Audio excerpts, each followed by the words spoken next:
Good afternoon, everybody. Welcome to Ewood Park. Norwich City's push for the Championship top six continues here this afternoon against the Blackburn side, who have steadied the ship somewhat since John Eustace entered the building. I'm Kenneth Southwell, joined by Samuel Seaman. We're here to deliver you the Norwich City team news, which will be dropping in about a moment's time. We've got Hull and West Brom on the worst TVs known to man, so if anything happens there, we'll try and bring it to you. But as things stand, that's 1-1 there, which would mean, if that result stays as is, that Norwich City couldn't, even with a win here this afternoon, get into the top six. But there would be an opportunity to reduce the gap to Hull to a single point. Obviously, they beat Southampton in the week. David Wagner's got some interesting decisions to make. Does he go unchanged? Does he shuffle his pack? We shall find out in due course. Sam, very quickly, for about 25 seconds, what are you expecting team-wise? And you're against the clock. Well, going into it, I think my tactics board is unchanged from the last one, but just from a couple of whispers, I think we might see some interesting selections and maybe some ones that make sense. But yeah, it's definitely going to be an interesting one. And as you said, Wagner, even though Norwich is doing well. Here it is. It is 3 changes for Norwich City. Yanulis, Gibson and Fashnacht are in. Sam McCallum, Onel Hernandez and Ashley Barnes all out. So Norwich City line up like this. Gunning goal, Stacey, Hanley, Gibson and Yanulis as the back 4. Nunez and McLean as the midfield 2. Fashnacht and Sainz on either flank, with Gabriel Sara behind Josh Sargent. I'll just read that for you again. Gunning goal, Stacey, Hanley, Gibson, Yanulis, Nunez and McLean as the midfield 2. Fashnacht, after 2 goals scored in those 2 games last week, he gets an opportunity to start on the right. Sainz on the left, with Gabriel Sara in a more advanced role behind Josh Sargent. The subs bench this afternoon, George Long, Kellen Fisher, Sam McCallum, Danny Bart, Jakob Sørensen, Onel Hernandez, Liam Gibbs, Ashley Barnes and Sydney Van Hooijdonk. Sam, 3 changes. Thoughts? Yeah, I'm quite surprised. Spoke sort of beforehand about the fact that I maybe had expected somewhere in the trio of McLean, Nunez and Gibson to drop out, but actually it's all 3 of those in the team, and it's obviously Ashley Barnes who makes way with Gabriel Sara in that sort of advanced position. And in a sense, I think you can understand it, because that's how Norwich have gone away from home quite consistently with Sara behind Barnes, and it's obviously a setup that Wagner will feel has increased solidity on how they play sort of at home. I think personally there maybe has been too much of an emphasis on changing the setup from home and away, even though Wagner does suggest that his idea is sort of the same wherever they go. And yeah, I'm quite surprised by that, to be honest. Obviously, as I said, we had an idea that maybe there would be a couple of changes, but some of them I think have maybe been a little bit too I don't want to hand about the word negative, but I think he could have maybe gone and tried to take hold of the game a little bit more. It feels like a team that's more set up to defend. I think Christian Fashnacht over Onel Hernandez plays into that as well on the right, although obviously he's scored goals in his last 2 games as well. So that was a change that I think is maybe more understandable than the other 2, although Gibson has been playing well. I would have suggested it was more likely to be Nunez that dropped out than Ashley Barnes. And at left back, I feel for Sam McCallum, to be honest, because I think he's been excellent the large majority of the time that he's been called in. And after another good performance against Cardiff, it just felt completely random that he's now dropped out for Yanulis. So I feel for him. The other 2 I can understand, even if they maybe weren't expected, but it looks like it will be a more defensive setup, maybe one that's more designed to be solid, and based on Wagner's record of adapting to away games after home games, I think that sort of makes sense, to be honest. Do you think he could have brought Van Hooijdonk in here? I guess it's a testament to how well Nunez did against Cardiff that he's kind of retained, obviously, McLean stepping into it, Gabriel Sara stepping up. I think the official line on Ashley Barnes is fatigue. That's certainly what David Wagner indicated at his press conference earlier in the week. But I guess it's a testament to Nunez, the fact that he's maybe felt that he has now an ability to put Gabriel Sara a little bit further forward. Yeah, I think that's the operative element, really, in this sort of situation. Nunez was the one that you probably felt sorry for when you looked at the likelihood of him dropping out with Ben Gibson coming back into the team. But yeah, he's really forced his way into the team in a way that I don't think many people were expecting. You've got your players in the squad that will come in when needed and will do a solid job. And I think for a while in this season, you could put him in that category. But he's been so good in the last few weeks that he's actually forced himself into David Wagner's thinking and forced Wagner to give him the opportunity to start. So I think it's a mixture of that and also tactical. Well, there's probably three elements in there. There's Nunez, there's the tactical situation of having Sarah in there, who isn't necessarily a defensive midfielder, but definitely a more solid option than maybe your typical number 10 or even your striker, as you said, with Van Hooijdonk. Also, there's the fact that we haven't really seen much trust in Van Hooijdonk so far. Obviously, he got that assist last weekend, but he hasn't started yet. He hasn't had too much game time, and Wagner said he needed time to sort of adapt to things and to get ready to play in his team. So I don't think there's been much of a sign that he's going to trust Van Hooijdonk with a start anytime soon. And I think any predictions that he would have been in the 11 would have been wishful ones going into it. So I'm not really surprised about that. Yes, it would have been an opportunity to include him, and I think a lot of people would have seen that as an opportunity, but just based on the recent evidence and what we know of Wagner and how his relationship with Van Hooijdonk and choosing Van Hooijdonk in the team has developed, I think it would have been a surprise to see him involved over, all the players that they have sort of in that mix. So, if you wanted to be a bit more proactive, it would have been an opportunity to have him in there, but I think it's consistent with the sort of tactical and personal selections that Wagner's made recently. Yeah, I'll bring you the Blackburn team under John Eustace. They've tried in an attempt really, and you can go and look at their goals conceded record. I think it's the second worst in the league. They've gone to a back three, tried to solidify it. They've got two draws in the last week, or the sort of midweek games, so to speak, against Birmingham and then Cardiff, or Cardiff then Birmingham, and they line up with Pearce in goal, Britton, Hyam, McFadden, Wharton and Hedges as their back five, Tronstad, Buckley, and obviously Leeds top scorer Sammy Schmodox, Dolan and Sam Gallagher, who was a target for Ipswich Town in January. Their substitutes Volstead, O'Riordan, Pickering, Christine, Garrett, Ayari, Moran, Sigurdsson and Telalovic as well. So that makes up their starting 11, and as I said, John Eustace first game in charge of them today. The left back the left back situation is a curious one, Sam, because I'm with you. I felt against Cardiff, particularly in that first half, Sam McCallum was really effective. Yes, okay, probably because of the height of his position, they got caught out a little bit for the goal. But you look at what they gained from that. Some real quality balls in from the left. He was a constant threat, and actually feels like he's kind of built up some pretty decent performances over recent weeks.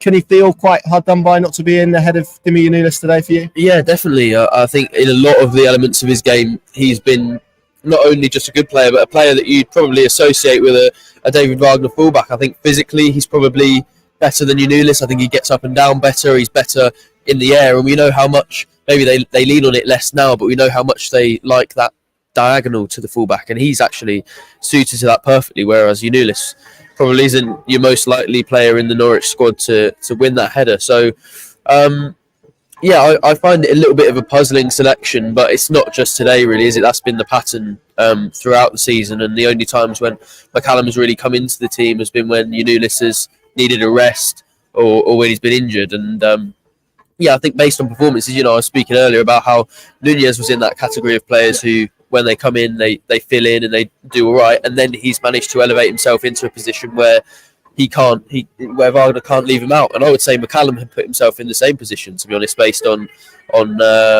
performances. And there will be things that are that are going on that maybe we don't know about, and there will be tactical parts of Wagner's game that he sees as really important that maybe are not immediately obvious, or that are up in his priorities that maybe we don't see. So I'm sure there are some footballing elements that maybe aren't so clear when you watch things, and those are the sort of the elements you can't really speak much about. But what is clear is that he favours Dimitris Nunes over Sam McCallum, and I feel for him a little bit, because especially with the uncertainty of his career, he's been really, really good this season, and out of all of those players out of contract, he's probably the one that you're looking at the moment and saying he's the most likely to play his way into a new deal. But as long as Wagner's here, it looks like he'll be quite a firm second choice. And I feel for him in that sense. It's a puzzling one, but Nunes has been inconsistent, but he's turned out some very decent performances at times this season. So hopefully it's one of those for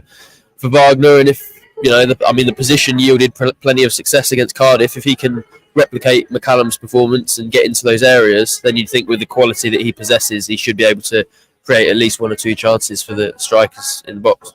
Yeah, and we know because of how much energy and workload that those fullbacks get through in a David Wagner system that quite possibly, as we saw again against Cardiff, there is that opportunity, and David Wagner is more than happy to take that opportunity to change up in that position later on in games. And actually that bench, I think, looks significantly stronger for Norwich City than certainly it has at points this season. Christian Fashnacht, I guess, is the other one coming.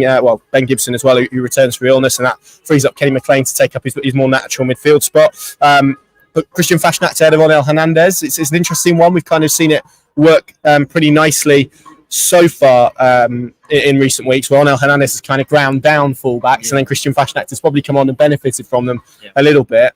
Do you think that's a testament to what he's done in those cameos over the last two games? I guess there's probably an element of wanting to freshen the side up as well. What do you make of Christian Fashnacht in? Yeah, I think, again, it's a combination of factors. There is that form that obviously you mentioned, and if you score in 2 games in a row and then you're left on the bench, it's you wouldn't blame him if he had been upset. I think he's a player who's divided opinion at Norwich, and that's probably why there is this sense to him being chosen over Onel Hernandez. But you put, say, a Van Hooijdonk in his position. If Van Hooijdonk had scored off the bench in 2 consecutive games, people would be absolutely screaming for him to be in the team. So he has definitely earned it on merit. But as you say, Hernandez has actually been pretty good in the last couple of games. That setup of him, as you say, grinding down the fullback, doing some of that more direct offensive work and wearing them out over the first 60 minutes or so, and then allowing Fashnacht to maybe drift into those positions when they switch off.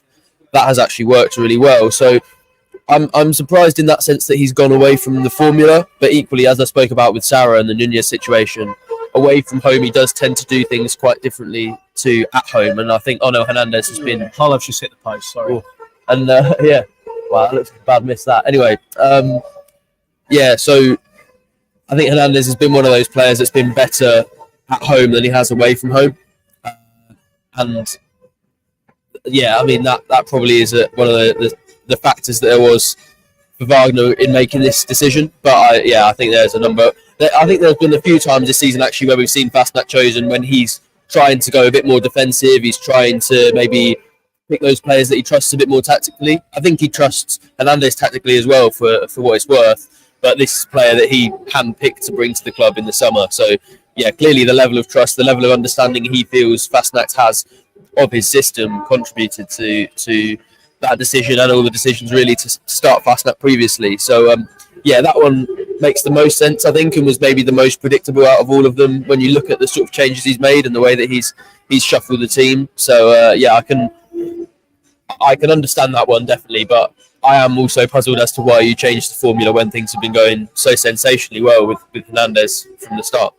Yes, 1,200 Norwich fans here today, which is a fantastic effort given the length of this journey, and they've certainly got a few between now and the end of the season, which are pretty long. The next one's Middlesbrough, isn't it? And you've got Preston soon, all of the glamorous ones to do. Exactly. But with this, as we said, it's 1-1 as it stands at Hull. Coventry getting beat last night. It's a real opportunity here for Norwich City today, isn't it? It's absolutely huge. Every result, if this one stays as it is, has gone in their favour. Preston beating Coventry last night was obviously absolutely huge for the fact that Coventry were the team between Norwich and the playoffs.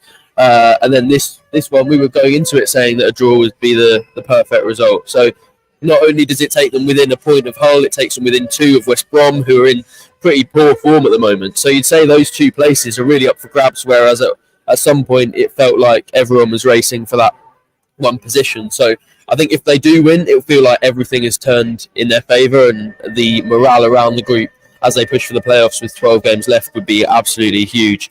However, you look at the flip side of it, all the results that have gone in their favour, and if they didn't manage to win this one, if you then combine that with the fact that they couldn't beat, lowly QPR, they couldn't beat lowly QPR last week, the frustration would be off the Richter really at those 2 huge opportunities away from home that they would have wasted. So it's probably heightened the importance of this game and the sense of opportunity that Norwich have going into it. But I think you can react to that in 2 ways. You can sort of succumb to the pressure, or you can be buoyed by it. And with the morale that there will be in their dressing room now, the confidence and the momentum that they've built from recent results, that's only going to go one way, and they're only going to see that as as a positive. So if they can come out here and do technically and tactically what they've done in the last few games, it's a real huge opportunity to put everything sort of in their favour. I'm sort of I think we're distracted a bit by this game. Yeah. But no, just undoubtedly a huge opportunity, and it's getting to that stage of the season where it feels like every game is. I mean, we've been saying that every week now, haven't we? Huge game for Norwich, huge game. So yeah, it's another one of those, and I think the sense that there's an opportunity is there more than it has been, especially because these games have happened before it as well. Usually you go into a round of 3 o'clockers and you don't know how everything's going to pan out. So in that sense, there's both the sense of opportunity and the pressure that's been provided by both of those games happening before kick-off today. And yeah, we'll see how Norwich handle it. Prediction? I said 2-0, didn't I? I'm sticking to it. What about you? You said 2-1? I'm going to go 2-1 Norwich. I think this is, as I said, there's probably a need for Blackburn yet to win under John Eustace. First game at Ewood. I think he'll be determined to get off the mark. Norwich, equally, as you've mapped out there, need to pick up 3 points and push themselves closer to that top 6 ahead of what I think is pretty precarious couple of games against Sunderland and Middlesbrough on the horizon as well.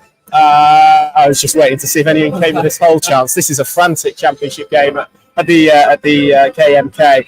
Thank you very much for watching. Pinken.com, of course, is the place to go for all the analysis reaction. Sam's on the live blog this afternoon over on the app, so go and follow him for live updates of this game at Ewood Park. And let's hope, fingers crossed, Norwich City can win 3 consecutive games for only the second time in David Wagner's reign. Thanks for watching.